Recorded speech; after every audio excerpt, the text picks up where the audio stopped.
सभी को यीशु मसीह के मीठे और मधुर नाम में मेरा प्रणाम। परमेश्वर आप सबों को बड़ी आशीष और बड़ी बरकत दे।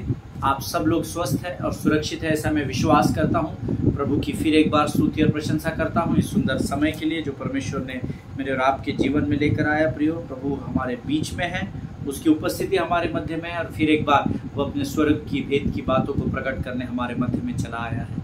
आमीन। वो हमसे प्रेम करता है, वो हमसे बातचीत करना चाहता है, वो चाहता है कि हम उसकी बातों को सुने, वो हमारी बातों को सुने। और इसीलिए उसका वचन कहता है कि उन बातों को करने के लिए वो मुझे और आपको अनुग्रह से भरता है। हालेलुया। उसकी करुणा, उसकी कृपा हमारे जीवन पर दिन प्रतिदिन नई होती चली जाती है। आमीन। मैं यहोवा का धन्यवाद देता हूँ। परमेश्वर जब कभी भी हम अपने ध्यान को उसकी ओर लगाते हैं, अपना मन, अपने हृदय, अपने विचारों को उसकी ओर लगाते हैं, वो हमारे जीवन में उतर आता है। हालेलुया। प्रियो, परमेश्वर जीवित है क्योंकि वचन कहता है उसकी कब्र खाली है। हालेलुया। परमेश्वर आप सभी को इन बातों को समझने में सहायता करे। परमेश्वर वो महान परमेश्वर है जिसने केवल अपने शब्द मात्र से आकाश और पृथ्वी का निर्माण किया। आमीन। कल हम जब यूसुफ के विषय में सीख रहे थे, कल और इसके पहले के दिनों में कुछ लोगों ने मुझे कहा कि हमको इस अध्ययन की गहराई तक जाना है। आमीन। कई बार हम पवित्र शास्त्र को ऊपरी सतह पर पढ़ लेते हैं और हमको ऐसा लगता है हमने इतनी बार पवित्र शास्त्र पढ़ लिया, उतनी बार हमने ये अध्याय पढ़ लिया। लेकिन मैं आपको अपना अनुभव बताता हूँ, जब भी हम पवित्र शास्त्र के किसी अध्याय को बार बार पढ़ते हैं, ये मेरा अनुभव है, हर बार परमेश्वर की आत्मा एक नए प्रकाशन के साथ उस वचन के द्वारा बात करती है। आमीन। क्योंकि हम ये अक्सर भूल जाते हैं, हमारे लिए ये पवित्र शास्त्र केवल एक शब्द की किताब बन चुकी है, पर हम भूल चुके हैं कि परमेश्वर ही वचन है। हालेलुया। जब आप वचनों का अध्ययन करते हैं, इसका मतलब आप परमेश्वर को पढ़ना आरंभ करते हैं। हालेलुया। और आइए प्रियो, आज फिर एक बार उसी परमेश्वर का अध्ययन करने के लिए हम सबों को प्रभु ने इकट्ठा किया है। मैं विश्वास करता हूँ आपको ये समय जो परमेश्वर ने दिया है वो संसार से मेरे और आपके लिए इसलिए अलग किया है ताकि हम परमेश्वर की पवित्र उपस्थिति में बने रहे। हालेलुया। आमीन। परमेश्वर इस सुंदर और पवित्र समय के लिए हम सबों को आशीष दे। आज फिर एक बार हम जिस विषय पर अध्ययन और मनन कर रहे हैं कि जब आप अपने घुटनों को नम्रता पूर्वक परमेश्वर के सामने लेकर आते हो, जब आप अपने घुटनों पर प्रभु की आराधना करते हो, उसके सामने समर्पण करते हो, तो परमेश्वर शत्रु के सामने स्थिरता से खड़े रहने की सामर्थ्य को आपको भर देता है। हालेलुया। आमीन। इससे पहले कि हम प्रभु की वाणी को सीखें, क्यों ना हम कुछ वचनों को पढ़कर परमेश्वर के का गुणानुवाद करें, उसकी स्तुति, उसकी प्रशंसा करें। और आज हमने पढ़ने के लिए जो वचन चुने हैं वो पाए जाते हैं भजन संहिता उसका 25 अध्याय, उसके 9 से लेकर उसके 16 वचनों तक हम पढ़ेंगे। भजन संहिता 26 उसके 25 उसके 9 से लेकर 16 वचन। Psalms 25 verses 9 to 16 we will read it together। और जैसे हम रोज जोर से अंगीकार करने के द्वारा इन वचनों को पढ़ते हैं, मैं चाहता हूँ आज भी जब आप वचन को पढ़े तो आपके मुख से शब्द बाहर आने पाए। आमीन। The word of God says, भजन संहिता उसका 25 अध्याय उसके 9 वचन कहता है, वह नम्र लोगों को न्याय की शिक्षा देगा, हाँ वह नम्र लोगों को अपना मार्ग दिखलाएगा। जो यहोवा की वाचा और चितौनियों को मानते हैं उनके लिए उसके सब मार्ग करुणा और सच्चाई है। हे यहोवा, अपने नाम के निमित्त मेरे अधर्म को जो बहुत है क्षमा कर। वह कौन है जो यहोवा का भय मानता है? यहोवा उसको उसी मार्ग पर जिससे वह प्रसन्न होता है चलाएगा। वह कुशल से टिका रहेगा और उसका वंश पृथ्वी का अधिकारी होगा। यहोवा के भेद को वही जानते हैं जो उससे डरते हैं, और वह अपनी वाचा उन पर प्रकट करेगा। मेरी आंखें सदैव यहोवा पर टकटकी लगाए रहती है, क्योंकि वही मेरे पाँव को जाल में से छुड़ाएगा। हे यहोवा, मेरी ओर फिर कर मुझ पर अनुग्रह कर, क्योंकि मैं अकेला और दीन हूँ। हालेलुया। जितनों ने ये वचन मेरे साथ पढ़े हैं, परमेश्वर आप सबों को बड़ी बरकत और बड़ी आशीष दे। वह नम्र लोगों को न्याय की शिक्षा देगा, हाँ वह नम्र लोगों को अपना मार्ग दिखलाएगा, ऐसा वचन कहता है। Hallelujah. It is very very important to be humble and to make in the kingdom of God. आमीन। प्रभु के राज्य की या प्रभु के राज्य की सेवकाई जब हम करते हैं या प्रभु के राज्य में हमारा नम्र और दीन होना बहुत बहुत बहुत ज़रूरी है। क्योंकि धन्य है वे जो नम्र है, क्योंकि वे पृथ्वी के अधिकारी होंगे। और धन्य है जो दीन है, क्योंकि वे स्वर्ग के वारिस होंगे। ये परमेश्वर का वचन कहता है। हालेलुया, आमीन। हमारी नम्रता और हमारी दीनता हमें परमेश्वर के मार्ग पे चलने के लिए हमारी सहायता और मदद करते हैं प्रियो। इसीलिए वचन कहता है हाँ, वह नम्र लोगों को अपना मार्ग दिखलाएगा। आमीन। आगे वचन कहता है जो यहोवा की वाचा और चितौनियों को मानते हैं उनके लिए उसके सब मार्ग करुणा और सच्चाई है। किन लोगों के लिए? जो यहोवा की वाचा को और उसके चितौनियों को मानते हैं। जब वो हमें अलर्ट करता है, वार्न करता है, जब हम उसको मानते हैं, हम उसकी पवित्र शास्त्र में की गई 3000 से अधिक वाचाओं को जब हम मानते हैं, तो परमेश्वर का वचन कहता है उन लोगों के लिए जो परमेश्वर की वाचा और चितौनियों को मानते हैं, सब मार्ग सच्चाई पर लेकर चलते हैं। हालेलुया। आगे वचन कहता है यहोवा अपने नाम के निमित्त मेरे अधर्म को जो बहुत है क्षमा कर। इस वचन को अंडरलाइन कर ले। ऐसा इस पृथ्वी पर कोई नहीं है जो ये कह सकता है कि मैं अधर्म में नहीं हूँ या मैंने पाप नहीं किया है। लेकिन आपने पाप किया है कि नहीं, ये आपसे अधिक संसार ही आपको तौलने लगता है। वो आपका न्याय करने लगता है। वो आपके जीवन को जांचने और परखने लगते हैं, जबकि इनमें से किसी का भी अधिकार मनुष्य को नहीं दिया गया है। प्रभु के लोगों, आमीन। न्याय करने के लिए परमेश्वर बादलों पर दोबारा आने वाला है। आमीन। हमको न्याय करने का नहीं, हमें सेंध में क्षमा करने का अधिकार दिया गया है। इसीलिए वचन क्या कहता है, अगर आपने कोई अधर्म किया है, कोई गुनाह किए, कोई पाप किए है, तो यहाँ दाऊद भजन का लिखने वाला दाऊद, जो ये परमेश्वर के हृदय के सबसे करीब माना जाता है, कहा जाता है, ऐसा लिखा गया है, वो स्वयं कहता है हे यहोवा अपने नाम के निमित्त मेरे बहुत अधर्म जो है उसको क्षमा कर। हालेलुया।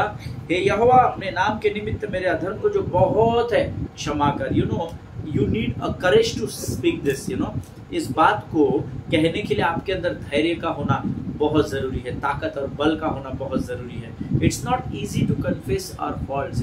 हमको पता होता है हम गलत होते हैं, उसके बावजूद भी हम अपने पापों का अंगीकार नहीं करते, अपनी गलतियों को मानते नहीं हैं। लेकिन दाऊद, जो भजन जिसने लिखा है, वो दाऊद कहता है हे यहोवा अपने नाम के निमित्त मेरे अधर्म को जो बहुत है तू क्षमा कर। आमीन। आज मुझे और आपको एक प्रार्थना करने की जरूरत है और परख कर देखना कि यहोवा कैसी बड़ी आशीष को आपको देता है।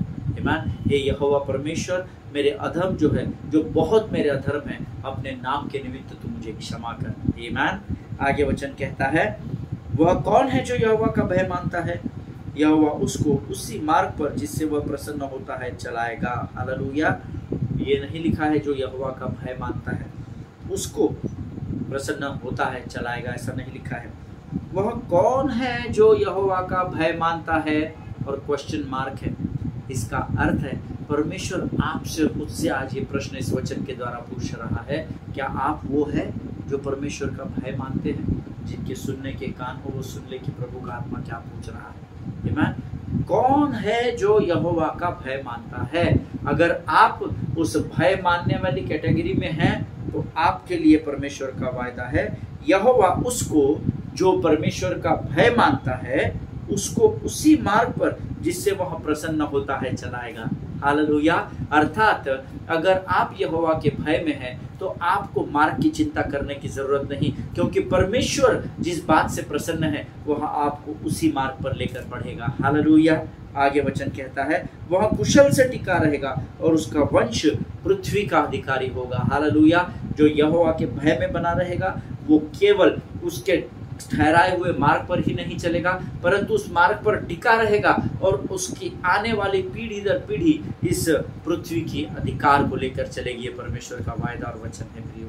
आमीन। एक ही काम करना है, यहोवा के भय में अपने जीवन को बिताना है। आमीन। आगे वचन कहता है यहोवा के भेद को वही जानते हैं जो उससे डरते हैं, और वह अपनी वाचा उन पर प्रकट करेगा। देखिए, यहोवा का भेद वही जानते हैं जो उससे डरते हैं। आप अगर इस स्थान पर, जब मैं रोज यहाँ वचन बांटने आता हूँ और आप सुनने आते हैं, जब आप प्रभु के भय में थरथराते और कांपते हुए जब आप इस स्थान पर आओगे ना, वचन आपसे वायदा करता है मैं अपने भेद को उस जाति पर प्रकट करूंगा जो मुझसे डरती है। हालेलुया। हम परमेश्वर का भय हमारे जीवन से निकल गया है प्रियो। आज हम शत्रु के भय में फंसे हुए पाए जाते हैं, लेकिन जो यहोवा के भय में डरेंगे वो बने रहेंगे। परमेश्वर का ये वायदा है, स्वर्ग के भेद की बातों को वो आपके जीवन में प्रकट करेगा। हालेलुया, आमीन। और अपनी वाचा उन पर प्रकट करेगा। कई लोगों को वचन समझ में नहीं आते, पता है। कई लोग होते हैं उनके सर के ऊपर से वचन निकल जाते हैं। कई लोग होते हैं जो हमको तो कुछ समझा नहीं हो पास्टर ने क्या प्रचार किया। उस पास्टर पर न्याय करने से अच्छा है, उस पास्टर को तौलने से अच्छा है आप अपने जीवन को जांचना कि क्या आपका जीवन भय में है क्या।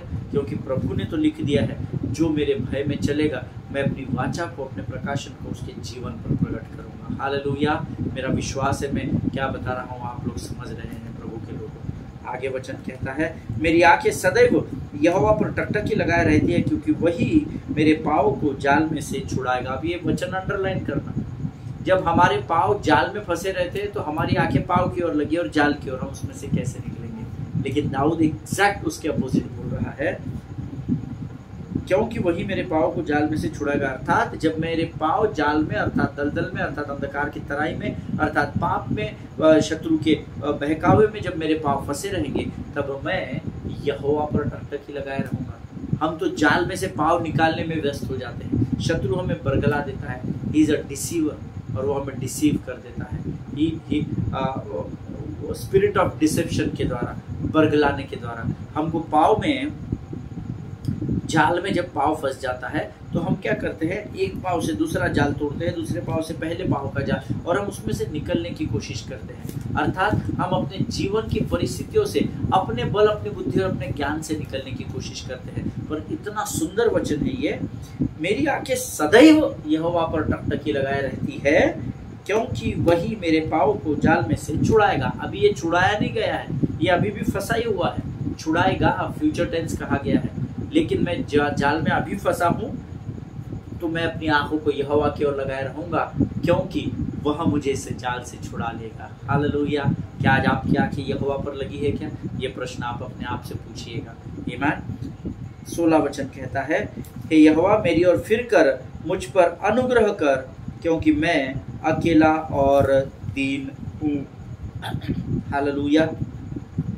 ये आपकी प्रार्थना होनी चाहिए, मेरी और फिर कर प्रभु मुझ पर अनुग्रह कर। मैं अकेला हूँ प्रभु, मैं दीन हूँ। कई बार हमारे जीवन में ऐसी परिस्थिति आती है जब संसार हमें त्याग देता है, हमारे अपने लोग हमें छोड़ देते हैं। अरे हट, इसका हर बार का है, अरे हट हम इसको कितनी बार मदद करेंगे, अरे हट हमको इसकी कोई सहायता नहीं, मैं अकेला और दीन हूँ। और ऐसे समय आपकी ये प्रार्थना होनी चाहिए, ये परमेश्वर, मैं अपने घमंड, अपने अभिमान, अपने शायद जमीन जायदाद, धन, अपने पोजीशन या पद के द्वारा शायद तुझसे दूर होकर अकेला और दीन हो गया। प्रभु मुझ पर अपनी आंखों को घुमा और मेरे ऊपर अपने अनुग्रह को फिर एक बार कर दे। हालेलुया। जब आप मांगेंगे तो आपको दिया जाएगा, ऐसा परमेश्वर का वचन कहता है। इन वचनों के द्वारा परमेश्वर आपको बड़ी बरकत और बड़ी आशीष दे। हम ये जो छोटे छोटे वचन पढ़ते हैं, ये पढ़ने में तो बहुत कम है, लेकिन इनकी सामर्थ्य आकाश से भी अधिक ऊंची है। हालेलुया, आमीन। आइए प्रियो, इस समय फिर एक बार हम अपने विषय की ओर बढ़ेंगे, जिसको हम पिछले 2-3 दिनों से लगातार सीख रहे हैं। परमेश्वर के सामने घुटनों पर झुकना आपको शत्रु के सामने स्थिर खड़े रहने के सामर्थ्य को देता है। Hallelujah. Bend knees before God will give you strength to stand firm before the devil. Hallelujah. और ये मेरा विश्वास है, ये मेरा दृढ़ विश्वास है कि जब हम अपने घुटनों पर आकर परमेश्वर के सामने नम्रता और दीनता के साथ, पूरे समर्पण के साथ प्रार्थना करते हैं, तो परमेश्वर हमारे टखनों में, हमारे घुटनों में, हमारे पाँव में इतनी सामर्थ्य और बल देता है कि हम शत्रु के सामने उस पाँव की सामर्थ्य को लेकर, अर्थात परमेश्वर की उस सामर्थ्य को लेकर स्थिरता से खड़े रह सके, अर्थात हम उससे डरे नहीं। हालेलुया। और हमने पिछले कुछ दिनों में उत्पत्ति की किताब उसके 50 अध्याय उसके 24 से 21 वचनों का अध्ययन किया है, और हम उसी को आधार बनाकर हम यहाँ पर आगे बढ़ रहे हैं। आज फिर एक बार परमेश्वर का आत्मा हमारे मध्य में है। आइए हम अपना समर्पण स्वर्गीय परमेश्वर को करें। आइए हम प्रार्थना करें। Thank you Jesus. आकाश और पृथ्वी के महान और जीवित परमेश्वर, तू महान है राजा, क्योंकि तूने अपने शब्द मात्र से पूरी सृष्टि का निर्माण कर दिया राजा। हमारी जरूरत के अनुसार हर एक आशीष को तूने इस पृथ्वी में रखा। तू वो परमेश्वर है राजा, जो हमारे हृदय और विचारों को हमसे पहले से जानता है और समझता है। प्रभु जब हम दुखी और निराश होते हैं प्रभु, तो सांत्वना का परमेश्वर बनकर हमारे जीवन में उतर आता है। प्रभु आज विशेषकर इस समय हम प्रार्थना करते हैं आने वाले इन वचनों के लिए जिसको तूने हमारे लिए तैयार किया है। प्रभु जी परमेश्वर पिता, जो वचन आज तो हमें देने पर है उसे हम स्वीकार कर सके, ग्रहण कर सके, इसलिए तो हमें आशीष दे प्रभु। अपने स्पर्श से हमें भरकर तैयार कर, ताकि हम तेरी वाणी को गंभीरता से ले सके। इस समय हम अपने शरीर, प्राण, आत्मा और बुद्धि को तुझे संपूर्ण रीति से समर्पण करते हैं राजा। प्रभु जी शत्रु की हर एक युक्ति योजनाओं का खंडन हम यीशु नासरी के नाम से अपने जीवन से हमेशा के लिए यीशु के नाम से करते हैं राजा। प्रभु जी शत्रु की वो हर एक लोमड़िया जो हमें तकलीफ देती है, जो हमें कमजोर करने का प्रयत्न करती है, यीशु नासरी के नाम से हम अपने पाँव के नीचे आने की आज्ञा इसी समय देते हैं राजा। और उन लोमड़ियों को यीशु के नाम से कुचल डालते हैं राजा। प्रभु हम अपने आप को यीशु के लहू में सुरक्षित करते हैं, आगे के संपूर्ण समय को तुझे सौंपते हैं। प्रार्थना को धन्यवाद के साथ यीशु नासरी के नाम से मांगते हैं, सुन और कबूल कर। आमीन आमीन। हालेलुया। परमेश्वर आप सबों को बड़ी बरकत और बड़ी आशीष दे। कल मैंने आपको कुछ बताया था। yesterday we were learning that position we are in influence the decision we make. Hallelujah. The position we are in influence the decision we make. हम जिस पद पर होते हैं उस पद के आधार पर हमारे उस पद पर बैठकर हम अपने जीवन में कुछ प्रभावी निर्णयों को लेते हैं, या हम जिस पद पर बैठे हुए हैं हमारे वहां से लिए गए कुछ निर्णय उन परिस्थितियों पर प्रभाव डालते हैं। हालेलुया। और हमने इसके बहुत सारे उदाहरण देखे। परमेश्वर ने कहा उजियाला हो, उजियाला हो गया। हम अगर अंधेरे में खड़े रहकर कहेंगे उजियाला हो तो शायद नहीं होगा, क्योंकि हम उस पद पर, उस स्थान पर नहीं पाए जाते हैं। हालेलुया। मैंने आपको इसका उदाहरण दिया था और कल आपको मैंने कहा था and if you flip that verse, कौन सा वर्स जो अभी हमने पढ़ा, the position you are in influence the decision you make. If we flip that verse, it comes the decision you make influence the position you are in. आपके जीवन में आप कुछ ऐसे निर्णय को ले लेते हैं कि उस समय आप जिस पद पर होते हैं उस पद पर एक प्रभाव पड़ता है आपके निर्णय के द्वारा। Hallelujah. These are if you look at it carefully, these two things really go hand to hand, hand in hand जाती है। ये दोनों चीजें या तो इधर से इधर पढ़ लो या तो इधर से इधर पढ़ लो। कई बार हम कुछ बातों को या कार्यों को कर बैठते हैं क्योंकि हम डिप्रेशन में होते हैं। कई बार हमारे जीवन में हम कुछ गलत निर्णयों को लेते हैं। कई बार अपने जीवन में हम कुछ ऐसे कार्यों को कर बैठते हैं जो हमें करना नहीं चाहिए। May be that may be out of depression. हो सकता है हम उस समय डिप्रेशन में हो और उस डिप्रेशन में हम उन निर्णयों को ले लेते हैं। एंड द डिप्रेशन हो सकता है, डिप्रेशन में नॉट बी योर फॉल्ट, वो परिस्थिति शायद ऐसी आ गई कि आप डिप्रेशन में चले गए। और अक्सर याद रखिए, जब आप डिप्रेशन में होते हैं ना, जब आप क्रोध में होते हैं ना, तब आप कोई भी अपने जीवन का उचित निर्णय नहीं ले सकते हैं। हमेशा आपको पता चलेगा जब आप अपने क्रोध में है, अपने डिप्रेशन की समस्या में, जब आप किसी डिसीजन को, निर्णय को लेते हैं तो यकीन मानिए अधिकांश बार आपका लिया गया निर्णय गलत ही साबित होगा। आमीन। कई बार हम उन निर्णयों को, उन डिसीजंस को डिप्रेशन में ले लेते हैं, लेकिन क्योंकि मेरी और आपकी कुछ आदतें जो हमें देखो हमारे अंदर कुछ ऐसी आदतें हैं या हमारे अंदर कुछ ऐसी बातें हैं जो हमें उस डिप्रेशन के स्तर तक लेकर जाती है। हम ऐसी कुछ बातों को कर बैठते हैं जीवन के द्वारा, किसी को हर्ट कर बैठते हैं, किसी से कुछ बहुत अधिक एक्सपेक्ट कर लेते हैं, हमारा बिजनेस का स्तर हम अपनी बुद्धि से गिरा देते हैं। सो हम कुछ ऐसी गलतियां कर बैठते हैं कि वो गलतियां हमें हमारे डिप्रेशन लेवल तक लेकर चली जाती है। एक के पीछे एक गलती, एक के पीछे एक गलती, जैसे यूसुफ के भाइयों के जीवन में हुआ। पहली गलती उन्होंने की है कि वो अपने छोटे भाई से जेलस होते थे, ईर्ष्या रखते थे। हालेलुया। वो उससे डाहा करते थे, वे पसंद नहीं करते थे। क्यों नहीं करते थे प्रियो? क्योंकि उनका पिता याकूब यूसुफ से सबसे अधिक प्रेम करता था, इसलिए शायद ये भाई ईर्ष्या करते थे। अब that is not their fault. होता है ना, हमारे भी जीवनों में होता है। क्या मम्मी आप तो बड़े भैया को ही ज़्यादा प्यार करते हो? क्या आप तो छोटी वाली को ही ज़्यादा प्यार करते हो? मेरे से तो आप प्यार ही नहीं करते हो। हम कई बार डैडी को बोलते हैं, व्हाट डैड, आपने उसको उस दिन उसने 5,000 मांगे पिकनिक के लिए, आपने दे दिए, मुझे आज कंप्यूटर के डाउन पेमेंट के लिए मैं 3,000 मांग रहा हूँ, आप नहीं दे रहे हैं। आमीन, होता है। आमीन, और इसीलिए शायद वो अब उनका पिता उससे बहुत अधिक प्रेम करता था यूसुफ से, शायद इसलिए उसके भाई उससे जलन और ईर्ष्या रखते थे, इसलिए उन्होंने उसको गड्ढे में डाल दिया। आमीन, गलती पर गलती करते गए, गड्ढे से निकाल कर इश्माइलियों को भेज दिया। हालेलुया। और अभी भी जब वो इस उत्पत्ति की पुस्तक में पहुंचे हैं, यहाँ पर भी वो मैनिपुलेट कर रहे हैं, आपस में वार्तालाप कर रहे हैं कि हम जाकर इसको अपने पिता के नाम से इमोशनल ब्लैकमेल कर देंगे। उसको कहते हैं जीवन की कुछ ऐसे गलत निर्णयों को लेना जो निर्णय आपको डिसीजंस आपको डिप्रेशन लेवल में लेकर चले जाए। हालेलुया। जैसे यहाँ यूसुफ के भाइयों ने किया था, और हम आगे पढ़ चुके हैं कि फिर वो आते हैं उसके सामने घुटनों पर बैठ जाते हैं, वो इतने एक्सट्रीम डिप्रेशन लेवल में चले जाते हैं, किस वजह से? उनके अपने डिसीजंस की वजह से। हालेलुया।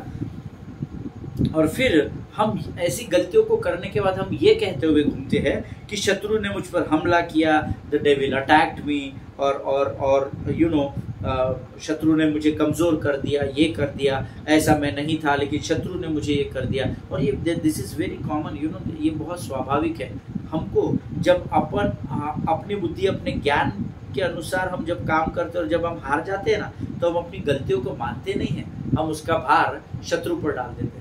शत्रु ने ऐसा कर दिया, लूसीफर ने ऐसा किया, अंधकार की ताकतों ने मुझे कमजोर कर दिया, हम अपनी गलतियों को मानने तैयार नहीं रहते। लेकिन मैं बताऊं, जब मैं इस वचन को पढ़ रहा था, कुछ लोगों के लिटरेचर्स पढ़ रहा था, सरमन सुन रहा था, बहुत सारे लोगों के मैंने सरमन सुने, और जब मैं अपने पवित्र शास्त्र को लेकर घुटनों पर बैठा हुआ था और मैं इस विषय में प्रभु से पूछ रहा था, प्रभु तू मुझे इस अध्ययन के द्वारा क्या सिखाने की कोशिश कर रहा है? यू नो, कुछ समय पहले परमेश्वर के एक सेवक के वचन सुनते समय प्रभु ने मुझे एक बात इस अध्ययन के द्वारा सिखाई।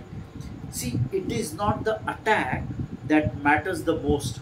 हम सोचते मुझ पर अटैक कर दिया, शत्रु ने ये कर दिया, मुझे कर्जे में डाल दिया, बीमार कर दिया, ये कर दिया, वो कर दिया। No no no, it is not important that matters the most. It is not that attack, जो शत्रु ने आप पर अटैक किया है ना, वो इतना इम्पोर्टेंट नहीं है, but it is what you do after attack. Hallelujah. आप पर अटैक किसने किया और कितनी मात्रा में किया, ये बात मायने नहीं रखती, लेकिन जब आप पर शत्रु वार करता है, उस वार के बाद आपका रिएक्शन क्या होता है या आपका एक्शन क्या होता है, that matters the most. Hallelujah. वो सबसे अधिक मायने रखता है प्रभु के लोगों। आमीन। ये बात बिल्कुल मायने नहीं रखती क्योंकि आप पर किसने अटैक किया है, किस मात्रा में किया है, एक बॉम्ब आपके तरफ फेंका है, 1000 बॉम्ब आपकी तरफ फेंके हैं, लेकिन इम्पोर्टेंट ये है कि जब आप पर वो अटैक होता है, वो वार होता है, तो उस वार के होने के बाद आपका बर्ताव कैसा रहता है। हालेलुया। क्या आप क्रोधित हो जाते हैं, क्या आप चिढ़ जाते हैं? जब कोई आपके ऊपर चिल्ला उठता है तो उसके चिल्ला उठाना इतना इम्पोर्टेंट नहीं है, बट जब वो आप पर चिल्लाता है, आपको गाली गलौज देता है, आप पर दोष लगाता है, उसके बाद आपका एक्शन क्या होता है, that matters the most for the kingdom of God. परमेश्वर के राज्य के लिए वो बात बहुत अधिक मायने रखती है। जिनके सुनने के कान हो वो सुन ले प्रियो। Okay, let us read to first Peter chapter 5 verse 8। पहला पत्रस 5वां अध्याय 8वां वचन हम पढ़ेंगे। फर्स्ट पीटर चैप्टर 5 वर्स 8, पहला पत्रस 5वां अध्याय 8वां वचन। Be alert and of sober mind. Your enemy, the devil, prowls around like a roaring lion, looking for someone to devour. Hindi में फिर एक बार पढ़ता हूँ मैं। सचेत हो और जागते रहो, क्योंकि तुम्हारा विरोधी शैतान गरजने वाले सिंह के समान इस खोज में रहता है कि किसको फाड़ खाए। हालेलुया। हमने कई बार ये वचन पढ़ा है। नाउ हियर, जब आप वचन पढ़ते हैं बड़ी गंभीरता से पढ़ना इसको। If you read it carefully, this verse does not say that he can divorce whoever he wants। ऐसा नहीं लिखा है कि जिस किसी को भी वो चाहता है उसको वो फाड़ खा गए या लालच से खा जाए। आमीन। But he can attack whoever he wants। Hallelujah. लेकिन अटैक वो किसी के भी ऊपर कर सकता है, फाड़ कर नहीं खा सकता हर किसी को, है ना, because that is not written in the Bible. It is not say that he can divorce whoever he wants। Divorce का एग्जैक्ट मतलब होता है लालच के साथ खा जाना, अपने शिकार को लालच के साथ खा जाना। ईमान। और यहाँ पर ये नहीं लिखा है कि वो जिस किसी को भी चाहे उस किसी को उस पर अटैक करके उसको लालच से खा जाए, लेकिन ये जरूर लिखा है कि वो जिस किसी पर भी शत्रु चाहता है उस पर अटैक जरूर कर सकता है। हालेलुया। अब ये चुनाव आपका और मेरा है। अगर मुझ पर और आप पर अटैक हो जाता है तो उस अटैक की दशा में हमें किस दिशा पर चलना है या हमें उस समय क्या निर्णय लेना है। That is very very very important beloved people of God. Hallelujah. Amen. So the difference between him attacking you and devouring you will be decisions you make in the attack। पहले वो आपको अटैक करेगा तभी तो आपको फाड़ के खाएगा ना। आप एक शेर हिरन को पहले पकड़ता है, उसकी गर्दन को पकड़ता है। ईमान। शेर की एक खासियत आप देखिएगा, शेर की या सिंह की या चीते की, अंतर की, है ना, एक खासियत आप जरूर देखना कि ये गर्दन को पकड़ने को देखता है। ईमान। क्योंकि यहाँ को दबा देता है तो यहाँ प्राण खत्म हो जाता है। ईमान। लेकिन अगर आप अच्छे से discovery channel, animal planet, geography channel देखते हो तो कई बार वो आपको पकड़ता जरूर है, आप पर अटैक जरूर करता है, लेकिन झटका देकर के अपने आपे में आकर के कई बार हिरन या जिस किसी प्राणी को भी वो पकड़ता है। मैं उस दिन लकड़बग्घे को देख रहा था, उसने एक लकड़बग्घे को पकड़ लिया था और वो झटका दिया, ऐसा ऐसा किया और दबा के निकल गया वहां से, है ना। इसको कुछ समय के लिए शेर को समझ में नहीं आया, शेरनी को, उसने लकड़बग्घे को पकड़ लिया था, लेकिन वो झटका देकर दांत उसके बॉडी में गाड़ कर अपनी जान बचा कर निकल गया। ईमान। लेकिन अटैक तो होगा।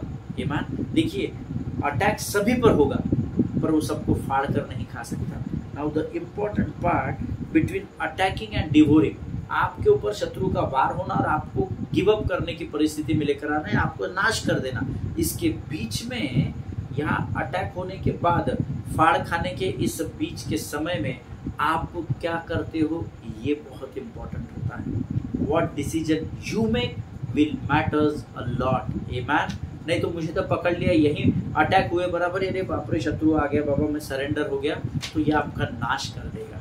आमेन। लेकिन decision is hours, choice is hours. परमेश्वर ने हमें वचन दे दिए प्रियो, हजारों इलिस्ट्रेशन डेमोन्स्ट्रेशन दे दिए हैं, पवित्र शास्त्र में हमें बहुत सारी बातें सिखा दी है। अब ये मेरा और आपका चुनाव है। शत्रु अटैक सभी पर करेगा पर सबको फाड़ कर नहीं खा सकता। क्यों? क्योंकि यहाँ अटैक करने के बाद आप जो डिसीजन लेते हैं वो डिसीजन ये तय करेगा, वो डिसीजन ये तय इस बात को तय करेगा कि आप उसके द्वारा फाड़ कर खाए जाएंगे या आप वहां से विजय की ओर बढ़ते हुए निकल जाएंगे। हालेलुया। जिनके सुनने के कान हो वो सुन ले कि प्रभु का वचन क्या कहना चाहता है। आमेन। तो ये बहुत बहुत जरूरी होता है।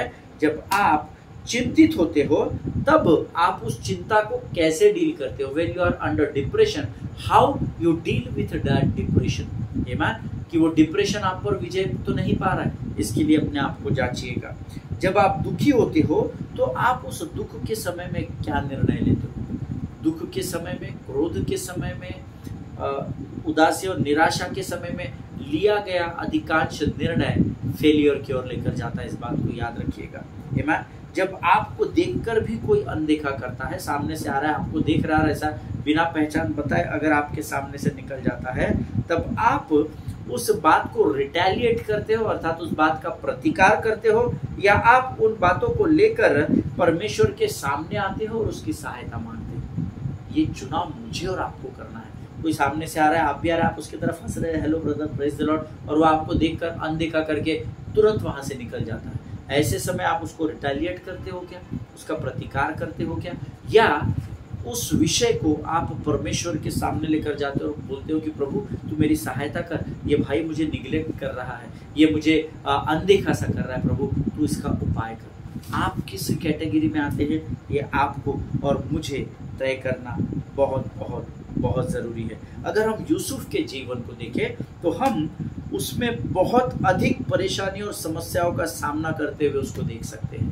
आमेन। यूसुफ की जर्नी को आप अगर पूरा उत्पत्ति की किताब में पढ़ेंगे तो आप पाएंगे कि वो कितनी कठिनाइयों का, कितनी परेशानियों का सामना करके उस मिस्र देश का प्रधानमंत्री बना था। हालेलुया। इसकी गहराई को हम कल और गहराई में जाकर देखेंगे।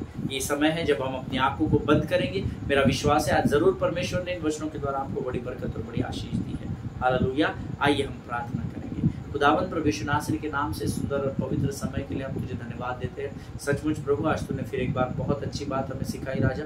जब शत्रु हम पर वार करता है प्रभु, वह हमको कमजोर करके फाड़ कर खाए, उस समय हम किस दिशा में जाते हैं, किस निर्णय को, किस डिसीजन को अपने जीवन में लेते हैं राजा, उस विषय में तूने हमें गहराई में सिखाया। इस अद्भुत अध्ययन के लिए धन्यवाद देते हैं राजा। अपने आप को यीशु मसीह के लहू में सुरक्षित करते हैं। ये वचन हमारे जीवन के अंत तक हमारे हृदय, प्राणात्मा और बुद्धि और विचारों में बने रहे, ऐसी प्रार्थना नम्रता के साथ हम यीशु नासरी के नाम से मांगते हैं। सारी बातों में महिमा तुझको देते हैं। आगे के संपूर्ण समय को तुझे सौंपते हुए इस व्यक्ति को धन्यवाद के साथ हमारे उद्धारकर्ता जीवित परमेश्वर यीशु नासरी के मीठे और पवित्र नाम से मांगते हैं प्रभु, सुनिए और बड़ी दया से ग्रहण करें। आमीन आमीन। हालेलुया। परमेश्वर आप सबको बड़ी बरकत दे, बड़ी आशीष दे। एक दूसरे के लिए प्रार्थना करते रहे, अपने पास वालों के लिए प्रार्थना करते रहे, उनके परिवारों के लिए प्रार्थना करते रहे। हम अगले सेशन में फिर एक बार मिलेंगे। स्वस्थ रहें, सुरक्षित रहें। सभी को जय मसीह की। God bless you.